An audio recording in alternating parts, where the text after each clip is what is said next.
Hi everyone, my name is Christelle Mutombo. Like Jesus said, I'm a senior studying biochemistry here at Purdue University, and I'm going to speak to you guys about the power of Ya. Not the dance move, no, it's something else. Okay. I am Christelle Cabena Mutombo, eldest daughter of Kazadi Christian Mutombo and Dino Marie-Claire Onema. I did not choose to be the oldest of 5 girls in my family, but rather chance and genetics chose it for me, and my life has been greatly influenced by these factors. I believe the majority of my leadership is rooted in the cultural awareness and values instilled in me by my Congolese parents. I hope to show you a different perspective on leadership through this cultural lens and how it has shaped me and the values and commitments that I have today. I am 100% Congolese, with both my parents being the first-generation immigrants from the Democratic Republic of the Congo. They both left on their own to go to college here in the US, taking the risk and aspirations to start a new life on their own while still rooted in our culture. They met here in the States as students through mutual friends and relatives. Fast forward 22 years later, and they're happily married with 5 beautiful daughters, including me. For my parents, raising a family while still assimilating to the dominant American culture is not an easy journey, but somehow they were able to make it work by incorporating a lot of Congolese influences to our day-to-day lives and, having a strong support system with them. From the food that we eat to the traditions that we uphold, down to the French and Lingala, our native tongue, our traditional tongue, idioms spoken throughout the house, my parents have made sure we were knowledgeable about not only where we came from, but also to have a great sense of pride. Although my upbringing was different from my peers, I am beyond grateful for knowing my roots and where I came from. In our culture, it is custom to call the eldest of a generation or group of relatives within the same age range as Ya.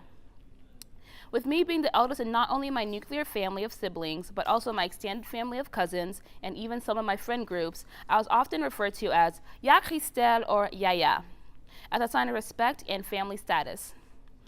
I did not really start noticing this attachment to my name until I was about 7 or 8, when I started to be called to help around the house during family gatherings. Throughout my childhood, constant hearing Ya Christelle or Yaya, s'il vous plaît, would always irritate me because especially from aunties or grandparents called me, because I knew it was soon to be followed by some chore of some sort. Phrases like Ya Christelle, please come cut the makemba, or Yaya, please help auntie tie her dress, please, or Ya Christelle, s'il vous plaît, mama, please, please, please, change this diaper. Not only was I irritated, it was very common for me.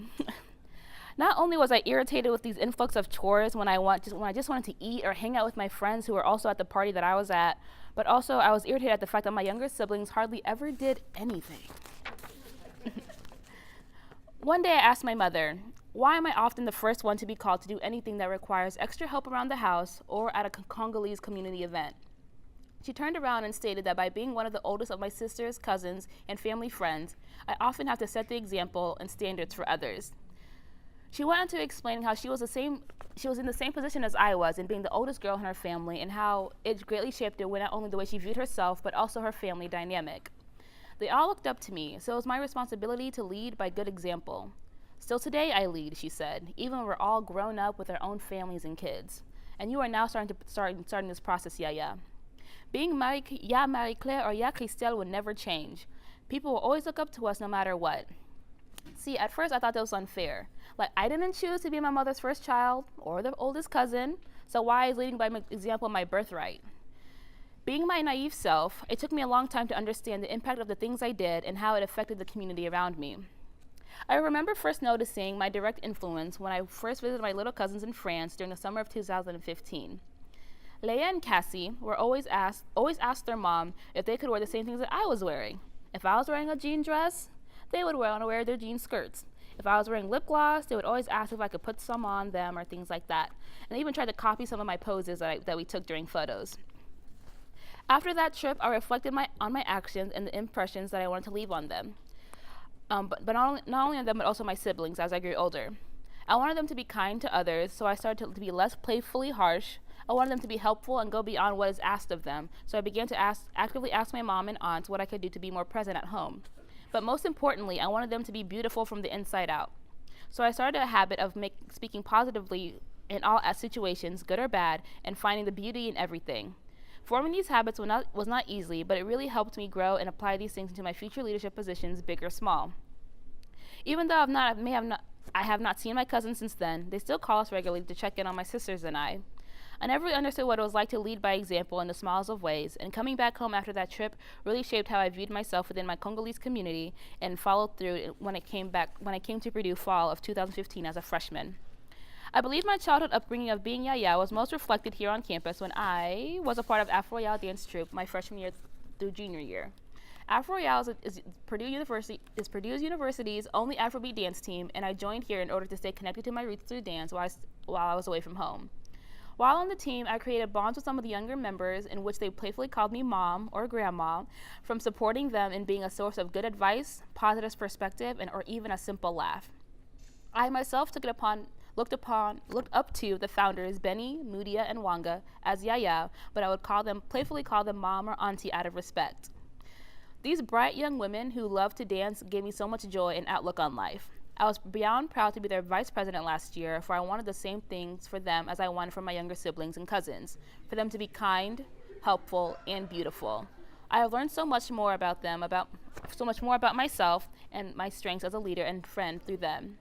During my time here at Purdue, in being a part of Afro Royale and other organizations I found around campus like Boilers in Action, I tried to implement the same values I've learned as a child as much as I can. I try to remain positive, maintain a strong sense of community, and exert a passion for the work that I do.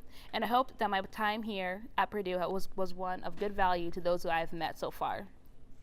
Like my mother said, I would always be Ya Christelle or Yaya. That title will never leave me.